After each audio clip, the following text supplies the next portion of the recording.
Blog Talk Radio. Hello, everyone. I want to welcome all of you back to Ohio Exopolitics. I'm your host, Mark Snyder. The intention was to start a study on the civilizations of Atlantis and Lemuria, including information about the prior civilization, which was started by a king of wisdom by the name of Pelegon. And I also intended to talk also about the Giza intelligences. These are three topics we've talked about before, but I think there's a whole lot there left undiscovered and unexamined. But as luck has it, and as we continue our studies, we often go off into areas that are related, although at first we don't understand why they're related, and then it becomes clear as you continue down this particular path that you've been led down or impulse down. I'm back in the book called The Goblet of Truth, which is one of Billy's most recent writings. It's a very important writing. And I recommend, if you're starting to read the Meyer material, that you print the material out and give your eyes some needed respite from the strain caused by the computer. And you also find it very pleasurable. It puts you in a completely different frame of mind while you're studying. So anyway, I've gone back through the Goblet of Truth, which is hundreds and hundreds of pages. I haven't gone through all hundreds, but I've gone through like 15 that I'm particularly interested in. And it starts with that title paragraph that I quote so much, what the truth knows to say. And let me read a section that I don't often quote. It says, respect or venerability towards the entirety of nature and towards the creation and its laws and recommendations must determine the human being's thoughts and feelings and his or her deeds. Now it says respect or venerability towards the entirety of nature. So let's define some of these words so we understand what they mean, and we get an appreciation for what's written here. Venerability means commanding respect because of great age or impressive dignity. Another definition for venerability is impressive or interesting because of age, antique appearance. Venerability can also mean old and respected, valued and respected because of old age, long use, etc. So the first thing that this paragraph tells us is that we should, as human beings, have respect towards the great age and impressive dignity and impressive dignity of nature and creation. And then it goes on to say that human beings must live in harmony with creation, with nature, with earth and the universe, as well as with all varieties of present existence that spring forth from these. And then it continues, rivers, stones, plants, animals, lakes, seas, brooks, springs, the air and water, trees and bushes, and everything that crawls and flies. Here on the earth are life forms with a spirit form, with very many of them being connected by psychic swinging waves. Now, we've talked about the psychic swinging waves before. Remember, we have a block or factor the Meyer material calls the psyche. The psyche is our material consciousness. And the psyche controls the thoughts and the feelings associated to our material consciousness. We have a counterpart to the psyche. The counterpart in the human spirit is called the gamut. And the gamut supplies the psyche with these harmonious swinging waves. And these swinging waves are mentioned more than once in the Goblet of Truth. And I think they're an important key to understanding what is going on in the human spirit. Remember, The human spirit is no bigger than the point of a needle, and it resides in the midbrain. The midbrain is the area of your brain that connects the left and the right hemisphere. The midbrain has an area in it called the superior colliculus. That's where the human spirit is. And the midbrain also consists of the tectum, the inferior, and the superior colliculus. Now, the superior colliculus is associated with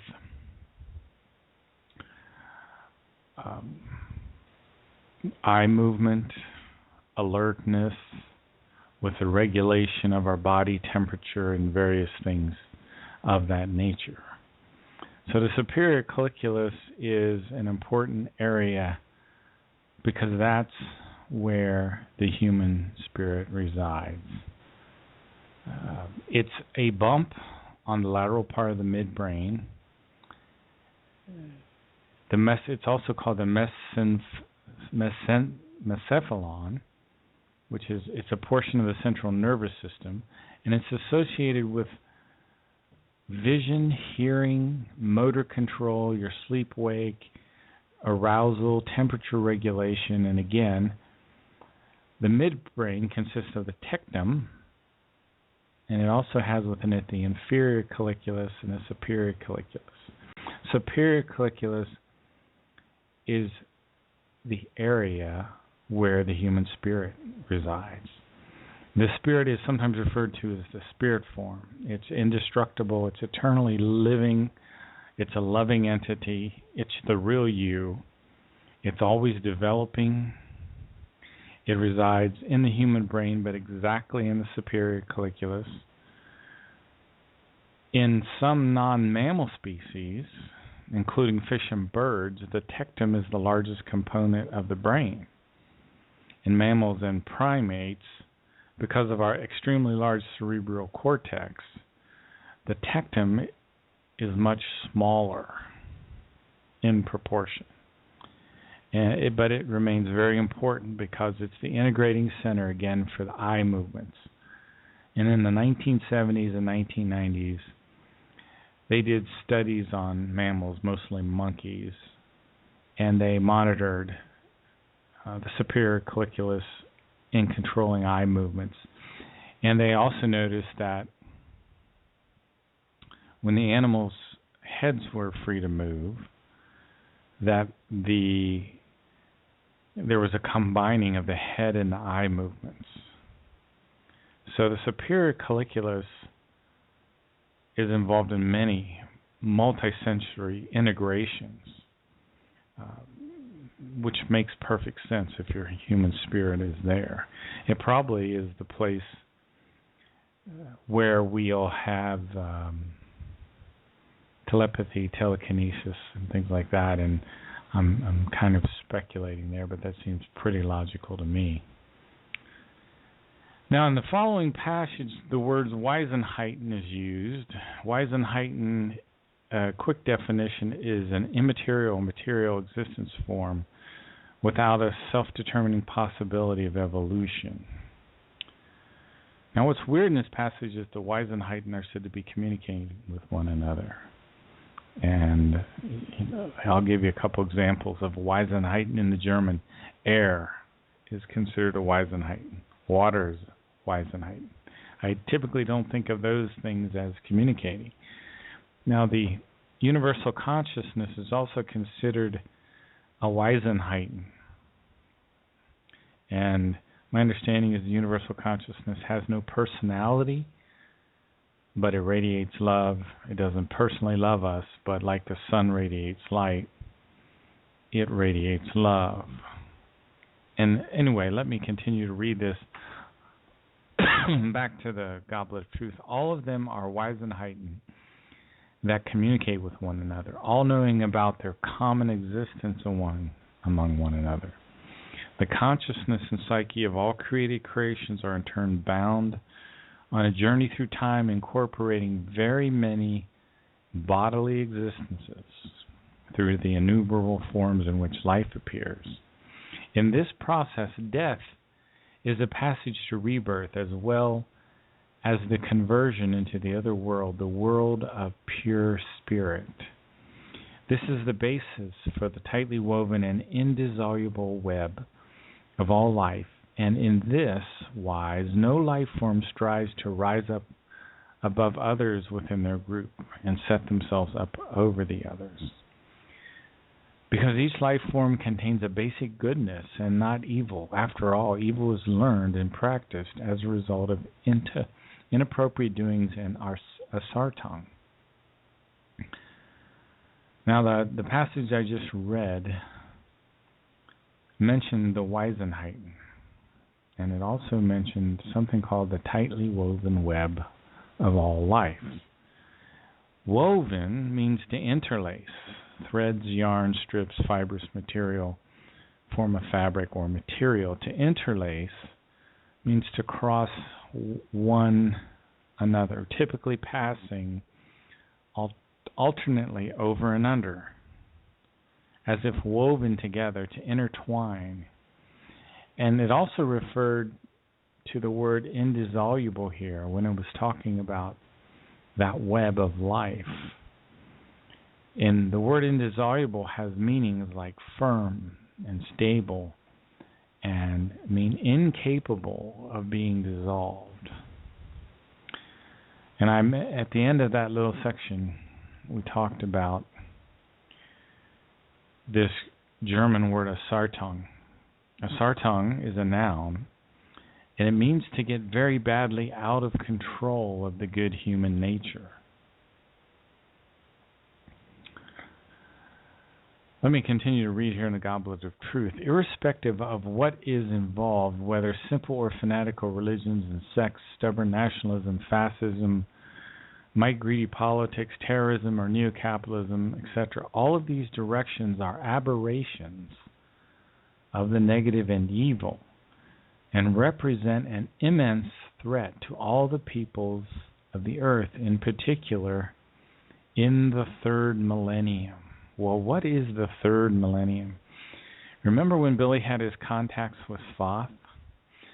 As a young boy growing up in Bulak, Switzerland, in an area called Niederflachs, where he was called into the Horrigan forest, and out of the sky came this silvery pear-shaped craft, and Thoth stepped out and started eventually telling Billy about this third millennium, which is the age that we're currently in.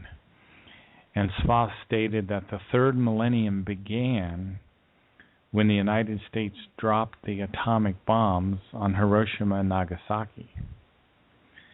And in the third millennium, we're supposed to have a kind of maliciousness and confusion will spread over the earth, and there will be a slowly approaching global collapse.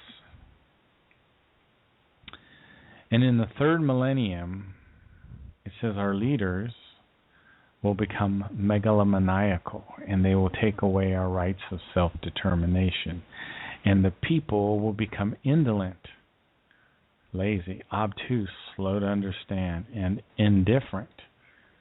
And this will be a breeding ground for certain negative historical trends, one of which will be anger and conflict.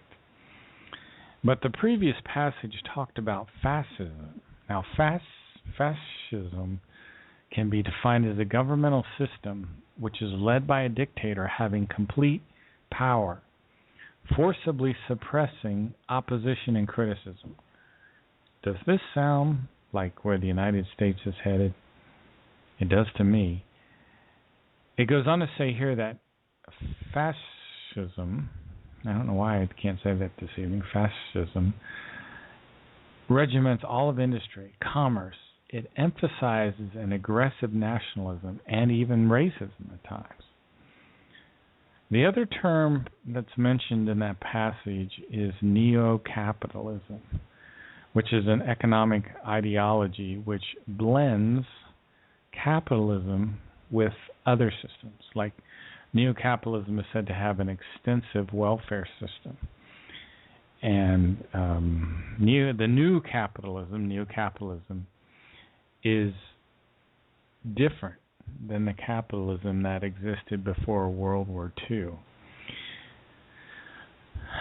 Now, in the previous passage, when it was talking about the fanatical religions, the sects, stubborn nationalism, fascism, might greedy politics, terrorism, or neo-capitalism, it described these directions as aberrations.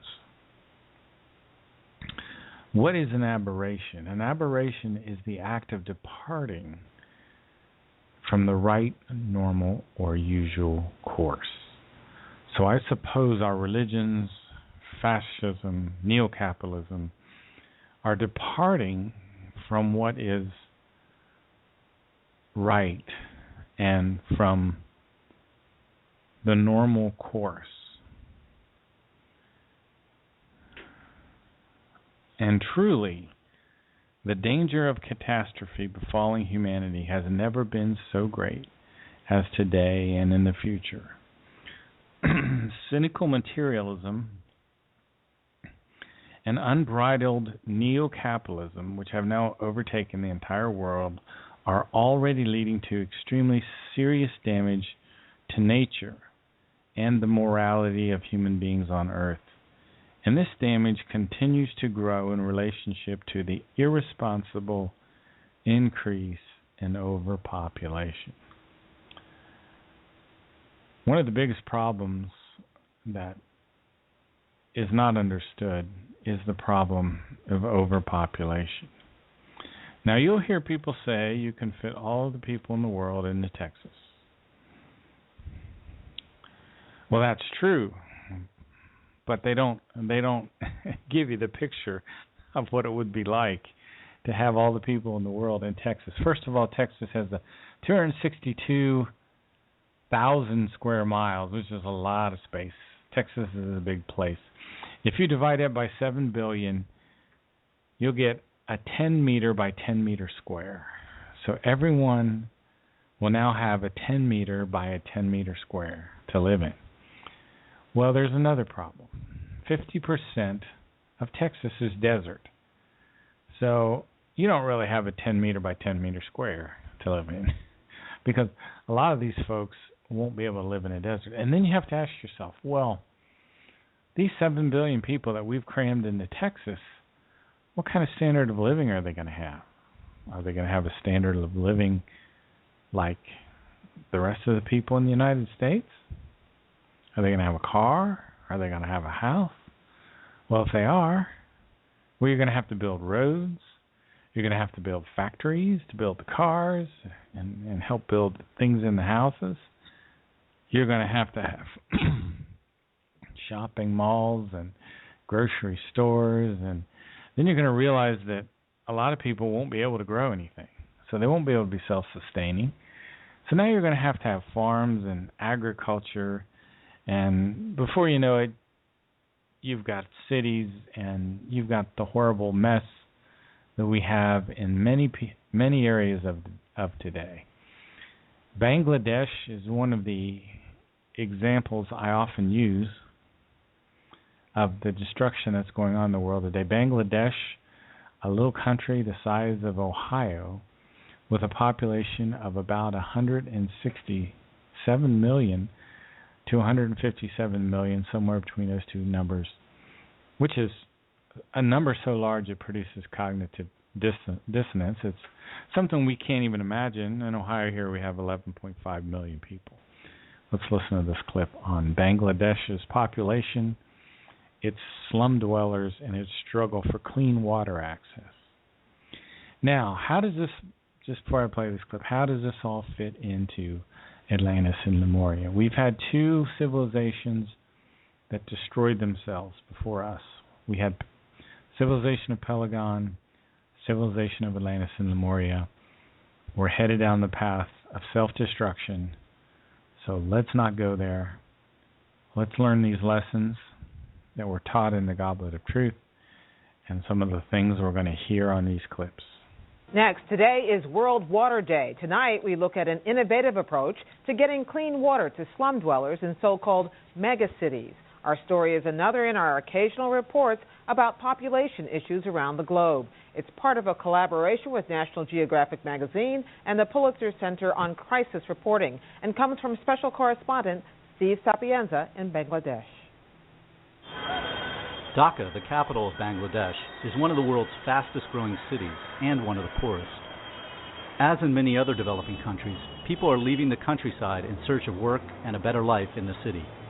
Dhaka's population, now estimated at 15 million, is expected to hit 20 million by 2025. Dhaka is one of the mega cities which is growing too fast. Country Director for the charity WaterAid, Dr. Khairul Islam, says the increased population density is severely taxing the city's ability to house and care for its people. Almost 5,000 slums are in and around Dhaka city, and almost 1/3 of the population are living in either low-income communities and slum areas. Most of them don't have ownership over those pieces of land that they're residing. But the main challenge is provisioning essential services for this huge number of population, mainly water and sanitation. With 2,000 newcomers daily, the struggle to find clean water in the slums often has life-threatening consequences. Water? Yes, we have water, but the water is not always available. When water is available, it is often bad. Yesterday, a woman here thought she had cholera. She went to the hospital, but she died last night. If you want to see the human toll exacted by unsafe water and poor sanitation in Dhaka, you come here. This is the overflow tent at the short stay unit at Dhaka's main cholera and diarrhea hospital. This man arrived at the hospital with no vital signs. After 15 minutes of trying to revive him, his wife is given the news. The staff records cholera as the cause of death. The hospital's lead research scientist, Dr. S.K. Roy, and his colleagues work around the clock 365 days a year to save lives threatened by waterborne illness. The majority of the patients here are the urban poor, and the hospital care is free. We are now having about 400 patients every day. But in August, September, sometime we go up to 1,200 a day. And I can tell you the average of a year is 120,000 patient average of a year. So this hospital is a quite busy one. Most of them having E. coli diarrhea, cholera diarrhea. Then we are having a typhoid patient, quite high number. So these are coming through water and hand behavior, hand contamination. Most diarrhea patients. We're talking about the problem of cholera, diarrhea because of the impure water in Bangladesh. And the Goblet of Truth here warns us of things like this. It's a cynical materialism and unbridled neo-capitalism, which have now overtaken the entire world, are already leading to extremely serious damage to nature and to the morality of human beings on Earth. And this damage continues to grow in relation to the irresistible increase in overpopulation. Things have already reached the state that when a clash of industrial nations could occur, something which can scarcely be stopped any longer, and will also cast the nations of the third world, a third world nation like Bangladesh, into the same darkness. And if this happens, a third global conflagration will be imminent. Global conflagration like a collapse of nature, like the Third World War. These various possibilities are a potential. Back in 1967, we could have had a Third World War during the Arab-Israeli War. Let's listen to this little clip that talks about just that war. June 5th, 1967, 7:45 a.m. Israel delivers a stunning opening blow in the Six-Day War. Within a few hours, the Israeli airstrike has devastated the Egyptian Air Force. Fighting on 3 different fronts against the combined might of 3 Arab armies, Israel would win a war in the space of just 6 days. How did this tiny nation achieve one of the most astonishing victories in the history of warfare? Eyewitness testimony, unique access to secret military plans, and weapons testing reveal the extraordinary story of how Israel won the 6-day war.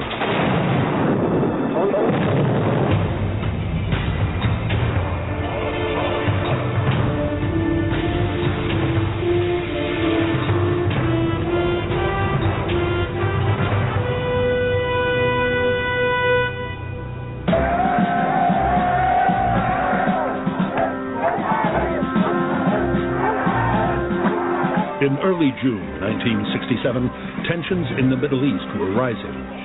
Egyptian President Gamal Abdel Nasser had called on the Arab nations to destroy Israel. War seemed inevitable. Israel faced the grim prospect of a simultaneous invasion from Egypt, Syria, and Jordan. The combined Arab armies had a massive superiority in numbers of soldiers, tanks, and fighter aircraft.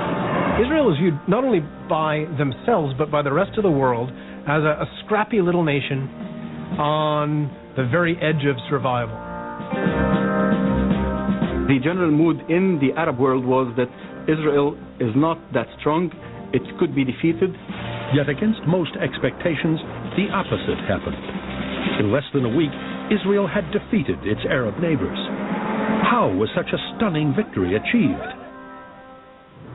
To understand the reasons for Israel's victory, it's necessary to go back to the early 1960s. At that time, Yoash Sedan was chief of planning in the IAF, the Israeli Air Force. It was pretty obvious that not later than 1968 they will eventually attack. A military coalition between Egypt and Syria meant Israel would be facing battles on at least 2 fronts. It could expect attacks from Egypt through the Sinai Desert and by Syria from the Golan Heights. And it seemed possible that both Jordan and Iraq would add their weight to the Arab force. Now, the question was, can you defend this kind of a sliver of the Mediterranean if they attack? The answer is no. The best form of defense would be a strong offense, a preemptive strike.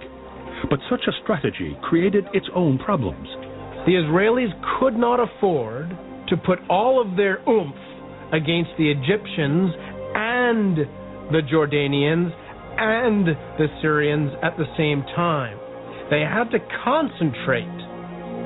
The Israelis had to concentrate their force against one enemy at a time. To fight a war the way it wanted, Israel would need to gain air superiority. Once the Arab air forces had been dealt with, Israel could fight each of their ground forces in turn. In 1964, Saddam's team came up with an unorthodox plan. The idea that we came to was to strike their airstrips. These classified plans have remained secret for 40 years. They reveal how Israel would achieve air superiority. The primary objective would be to keep the Arab air forces on the ground. By disabling the runways of the Egyptian Air Force, and then the Syrian, etc., you prevent the aircraft from taking off. Targeting the runways would take hundreds of Arab aircraft out of the equation. The plan was good, in theory. But what were its chances of success? Well, that's just a modern example of this historical trend that can be traced all the way back to 150,000 years ago. 150,000 years ago, King of Wisdom and Ishwish, a man at the 5th stage of human evolution, named Pelegon, elected himself the leader of a group of about 70,000 human beings, and they took some great spacer ships. I believe they were actually in the Pleiadian star system, and they made a wild escape here to the Earth. And on board these stolen spaceships, they had 200 very good scientists in very different fields of knowledge. And Pelegon was elected as their leader, and they used the word Ishwish, or King of Wisdom. And he was a very benevolent Ishwish. He was actually respected by the native Earth humans at that time who were dark-skinned, and they would sometimes see him allegedly floating above the ground with the power of his own mind, and he was said to be able to cause plants to grow with the ability of his own mind. He lived for about 2,000 years, and the people of the Earth were very prosperous during that time. And this was, remember, an extraterrestrial human civilization. They built up very large cities, and the flourishing time, I understand, lasted almost 10,000 years. At least if you read this current translation of Contact 59. Now, exactly how accurate some of these numbers are is a good question. Pelegon died, and someone took over for him, and who was not so benevolent as a leader as Pelegon was. And I believe that the King of Wisdom's name was Jesus, and a great war broke out, one of the worst wars in the history of the Earth. Remember, these were extraterrestrial humans who came to the Earth in the ancient past. And it says here, there happened an earthly world war of measure like never before, nor in later time until today was brought upon the Earth. So this history of repeating wars is something that we don't want to have happen here on Earth. And we're in the third millennium, and a very negative historical trend has taken place. I want to play some of the sounds of the Ukraine war that recently took place, just to remind you of how real and horrible war it really is.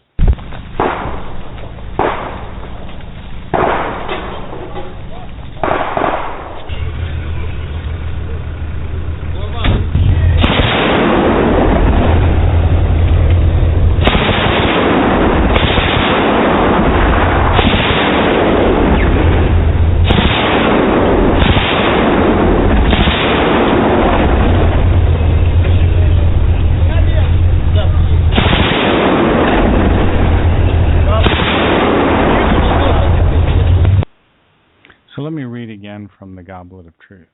And again, the Goblet of Truth is talking about a potential global war. And if this happens, a third global conflagration will be imminent in whatever form it takes. Indeed, the human beings of Earth are well on their way to this. Therefore, it is only a question of time and rationality as and when and whether it will actually occur. However, it is once again the case that the signs are pointing to the whole thing being unavoidable. However, this third world conflagration may take various forms, such as a collapse of nature, which has been desecrated and flouted by the human beings of Earth, as have the atmosphere, the water, the planet as a whole, and the animal kingdom. To put it simply, a global catastrophe, and the collapse would result in the collapse of civilization, leading into the final analysis to the total extermination of the human beings on Earth, or at least a regression to the harshest forms of primitive living. So, the civilization in the ancient past of Pelegon, remember these were extraterrestrial humans who came to the Earth, very advanced human beings. They had a very flourishing civilization, but it fell and destroyed itself in warfare. So let's not make that mistake. Let's not be like Atlantis and Lemuria, the next civilization that eventually destroyed itself in warfare. Here's a clip of some U.S. soldiers speaking out about the negativity that's taking place right now in the United States. This is the United States of America. Why are you hurting people? If you want to go kill and hurt people, go to Iraq. Why y'all doing this to people? Y'all walk around in riot gear like this is a war. I saw them beating people, people that had nothing to do with anything, just grabbing people out the crowd. There's no honor in that. My mom, my father, everybody has served in Iraq, Afghanistan war. I did 14 months in Iraq. My father was in Afghanistan. My mother did a year in Iraq. We fought for this country. I don't come home. I'm in New York City. I am from New York City, and these cops are hurting people that I fought to protect. There's no reason for this. There's no honor in hurting unarmed civilians, and I won't let it happen. Have a good night. I served with Kilo Company, 3rd Battalion, 8th Marines as an automatic machine gunner. There's a term, once a Marine, always a Marine. But there's also the term, eat the apple, F the core. I don't work for you no more. What sort of training did you have as a Marine? I mean, were you given cultural awareness? This Republican-Democrat thing, all the world is a stage. Obama is a puppet. He reads the script, he's a teleprompter reader, that's his official job, he doesn't make any decisions. The powers that be that have the majority of power in this world are those that control the financial system. The financial crisis, engineered by these same criminals who are the ultimate fraudsters of the world. The Federal Reserve, the European Central Bank, those are the real string pullers, that's real power. War is out of control, and those who are destroying this world by fraud and deception is what's out of control. 9/11 was the false flag operation used to justify the invasion of Afghanistan. It is the ultimate deception, and it's done for a full-spectrum dominance agenda, which is part of controlling this world by deception. And unless we as people stand up to these treasonous traitors and all of those people carrying out this stuff, and the colluders, including the mass media and the politicians, we are going to continue to get this kind of deception. The individual is handicapped by... Let me read again. This is from Contact 251. It said World War III cannot be averted if man fails to finally become reasonable. The war will begin with conventional weaponry and escalate to nuclear, chemical, and biological warfare. The World War will begin in November of a specific year. Ironic, here we are in November.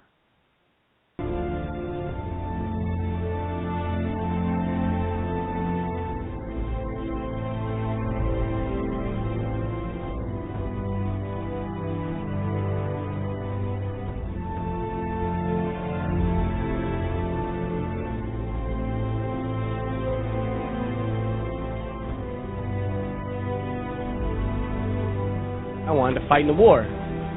I joined up, month out of training, I arrived in Baghdad, Iraq. We believed 9/11 was a lie. This is in 04. Every sort of soldier believed 9/11 was a lie. We thought the people would expose the lie, know the war's a lie, and bring us home. I'm outraged at what is going on. Again, they're using this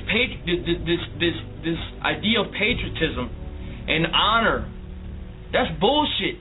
This war is not about honor. This war is about profiteering. This war is about money. We're nothing but pawns being used for their political agendas. We need to wake up, and these politicians need to stop playing with the citizens' emotions and trying to give them this emotional high and patriotism. Let's speak reality. We need to wake up, America. What you see. Falling back into total primitive anarchy is also possible, meaning that all the life forms still existing would only be capable of a vegetative existence full of suffering. Viewing the whole thing from this threatening perspective means no more and no less than the human beings of Earth will sacrifice all their valuable achievements through a global catastrophe. And all because they had followed a flawed development for millennia in terms of true love, freedom, harmony, and real peace among all life forms. Served my country. I got an honorable discharge from the Army, and I swore an oath to protect the country from all enemies, foreign, domestic. Now, these people that are operating in our government right now are criminals. Whatever you hear on TV isn't what the reality is. you are losing your rights as we speak. At H.R. 2749, which is Food Safety Act, and this affects the entire country.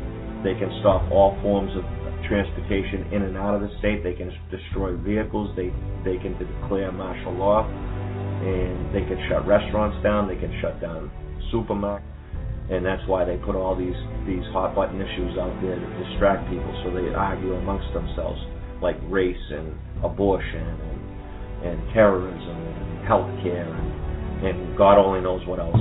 They got you all distracted, arguing amongst each other while they're all fucking robbing us. And people don't know. I talk to people today.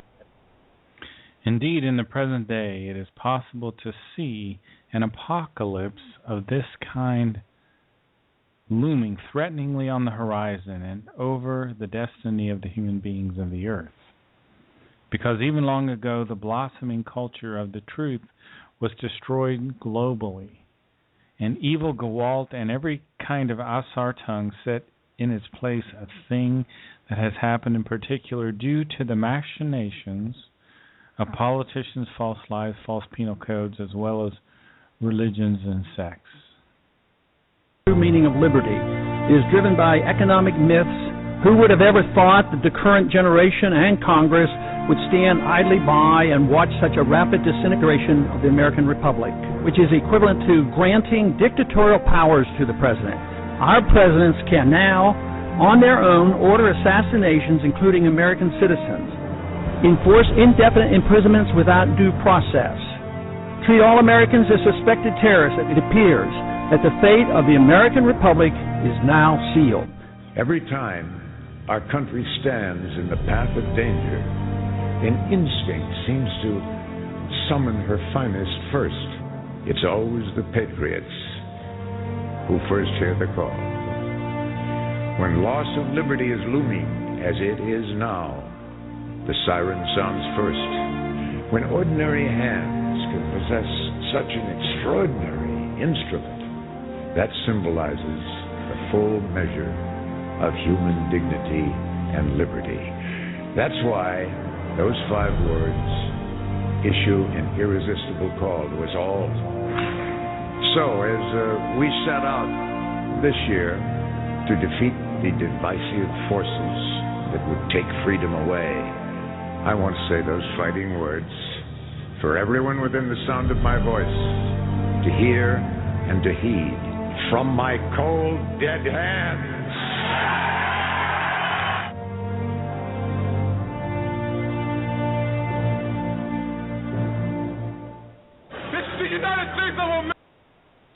I wanted to bring out a point that was stated in that clip, that presidents can now order assassinations. And one of the leaders in the peace movement that was assassinated back, I think in the 1980s, if I remember correctly, was a man named John Lennon. John Lennon, who said, imagine a world where we live as one. This is ESPN looking back at the John Lennon assassination, and you'll hear Howard Cosell. Close your eyes. Imagine no cell phones, no Twitter, no 24-hour sports and news cycles. Communication outside the home was the nearest payphone on a street corner. Hard to imagine today unless you lived it. That was the case 30 years ago to date, December 8th, 1980, the day John Lennon was shot and killed.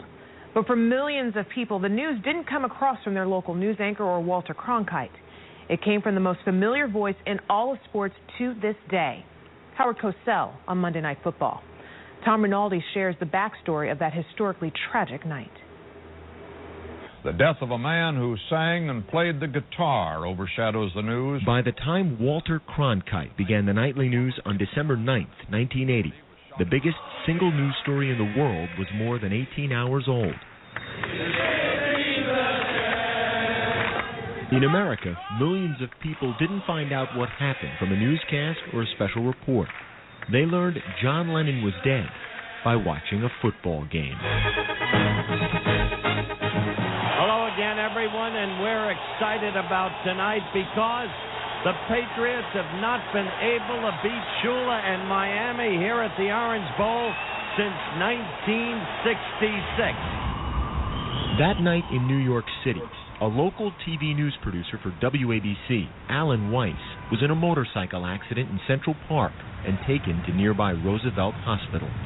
One of the EMTs said to me, "You're really lucky. If it was the weekend with all the shootings and stuff that go on, you could be in the ER for hours before anybody sees you, but it's a quiet night tonight."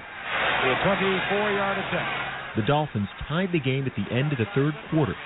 Cosell, Gifford, and Fran Tarkenton called the action. Frank, you just can't come into a game the way New England has come into this. Fighting for a playoff berth, you've got to go all out and be aggressive. In New York, Weiss noticed another patient being wheeled past him.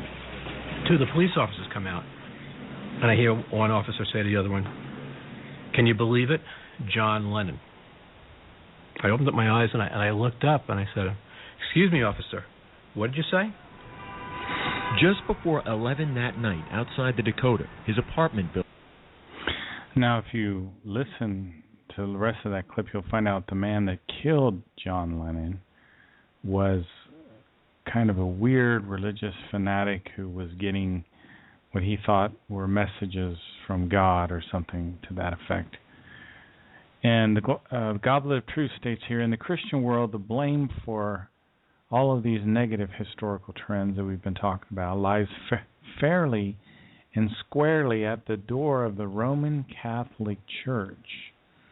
Christianity, as a monotheistic and strictly autocratically oriented religion, is guilty of developing completely new, evil, and ascetic directions of thought and forms of state after the fall of the despotic Roman Empire, which spread all over earth and under which all human beings are suffering in the new time.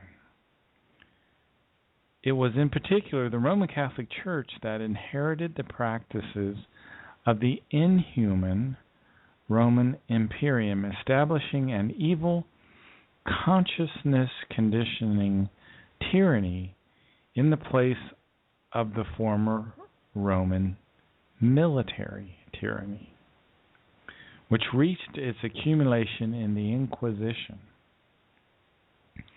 but has continued uninterrupted even in a reduced form. So the Meyer material often talks about how our religions have confused the idea of a universal consciousness with the idea of God, and they say that our anthropomorphic idea of God is not correct. And our religions, particularly the Roman Catholic religion, has led to certain aberrations like the sexual abuse of children. Tonight's program contains descriptions of child sexual abuse. Viewer discretion is advised.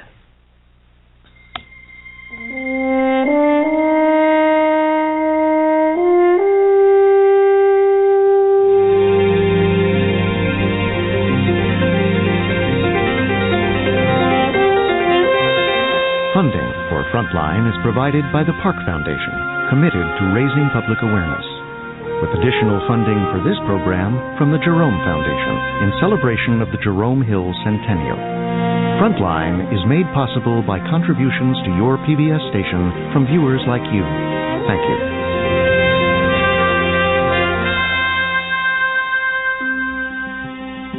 Tonight on Frontline. All those years when I lived in silence, I believed that I was the only one. In recent decades, more than 10,000 children were reportedly sexually abused by Catholic priests. But years before the headlines, one family broke the story for themselves. For the 12 years since my brother told me, I've been wondering how he could have hid it so well, and where. Tonight, filmmaker Joe Coltrera and his brother Paul tell a very personal story. This was my first sexual experience. The story of a secret held for 30 years. I remember him saying, "You don't tell anybody about this. This is part of your penance." Of the abuse of power. church and moved him around from parish to parish. And this guy was accused of molesting kids. The triumph over betrayal. The game's over. You guys are not the ones who can preach to us. Tonight on Frontline, one family's encounter with the hand of God.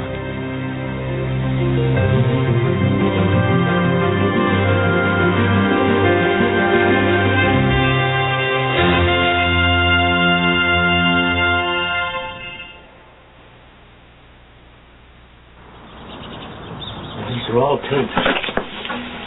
Take a look at these tapes.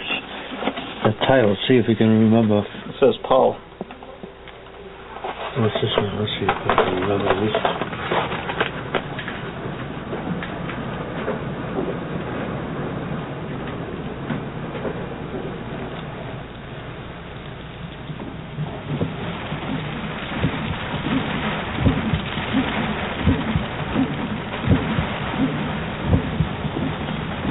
I remember places where it happened.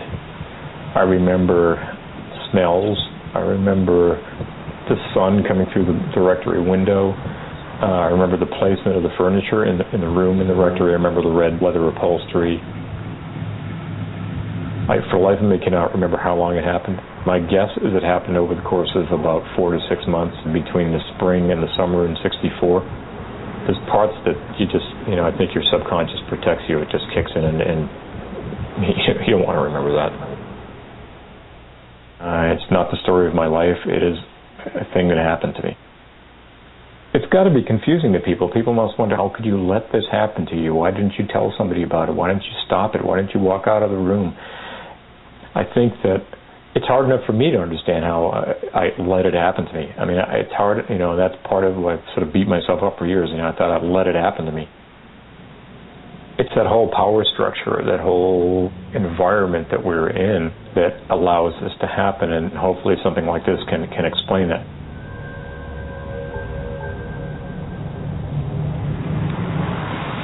This is my brother Paul, my father Paul, my grandfather Paul. My name's Joe. I don't like to be in films. This is my mother Josephine, oh, God. her father Joseph. This is Nonna, my grandmother Maria, my sister Maria, Mary, Mother of God. Here's how it all starts. Salem, Massachusetts, best known for its witchcraft trials and executions.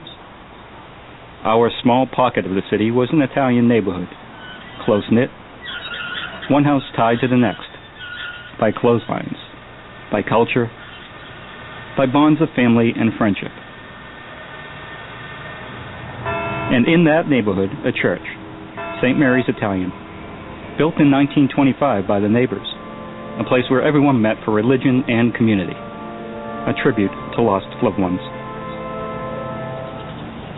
Down the street was our house, built by my grandfather Joseph, my mother's father. It's where we grew up and where my parents still live. 54, you weren't even born then. This is Paul Maria. My sister Maria was 10 years older than me, and my brother Paul 9. You lived in this house, and you came to know it intimately. On every spare wall, Jesus, Mother Mary, and the saints, keeping time, tracking our movements. In the hallway, popes and cardinals kept an eye on the door and the stairs. We lived up those stairs, where the saints made room on the walls for my father's paintings. It was a hobby he came home to after days of factory labor. In this house, there was comfort in details, familiar crevices and paint peels, family hiding places. For 30 years, my brother Paul hid a secret about something that happened to him in Salem, not far from here. And for the 12 years since he told me, I've been wondering how he could have hid it so well. And where. And so I've been looking back at those hiding spots we both knew, and looking for other spots that Paul just kept to himself.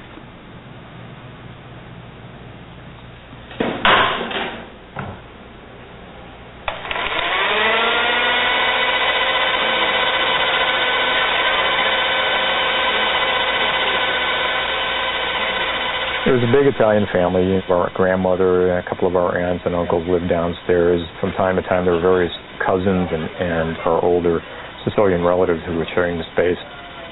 Nonna, she would talk to us in Italian, and she was a love. It was a wonderful, childhood.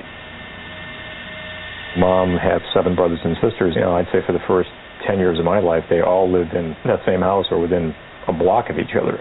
You were surrounded by family. It was very protective, very safe, very nurturing. There were all these people who clearly loved you, and you were very much like them. Maybe the downside of it was that once you got out into a world where people weren't speaking that dialect and people weren't your family, you could get into some trouble.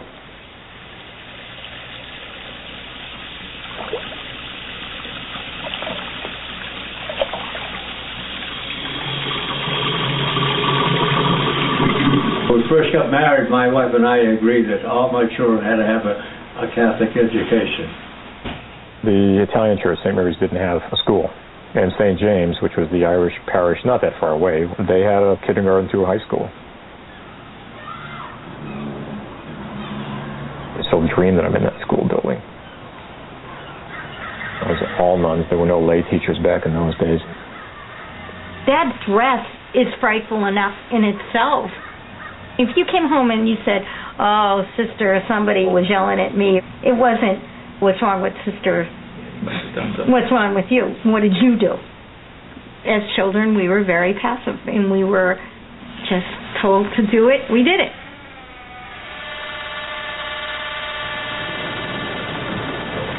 The May processions, well, every year they would have this procession. They'd get every kid from kindergarten all the way up to the graduating girls in senior class. A long line of kids. Each of their nuns would be standing next to them with a little clicker, keeping them in line. Some girl in the senior class, they'd pick the May Queen. They had these little page boys with a little blue beret-like puffy hat and a kind of little skirt-like thing. If you could get a kid to dress up like that, you could get a kid to do anything. There was the Catholic Church, and everything else was hell. Everyone beyond the bounds of the Catholic Church were doomed. Everything was presented to you in terms of sin. I remember these images of hell. Souls being tossed down into hell and the flames coming up and the devil being down there. The vision you had of life that you picked up early on was that you had to sort of tread a narrow path. There's a lot of things that you just shouldn't do, and if you did them and had the misfortune of dying soon thereafter, you were going to be one of those souls that were being tossed down into the flames.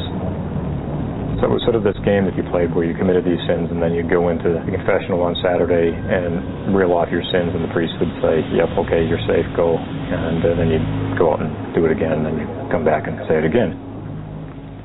I bought it hook, line, and sinker. Well, that's the story of sexual abuse among Catholic priests, and the Meyer material warns us about the Roman Catholic Church and what has happened and what it's done to our psyche and how it's damaged us. Well, folks, we probably started the beginning of a long journey here. I'm going through the goblet of truth and also comparing that against some of the things that have happened in our ancient past in the civilizations of Atlantis and Lemuria, and in the civilization that preceded that, which was the civilization of Pelegon. Hope you've enjoyed this evening's show. I've enjoyed bringing it to you. You're listening to Ohio Exopolitics. I'm your host, Mark Snyder. We'll be back before long. Have a good evening.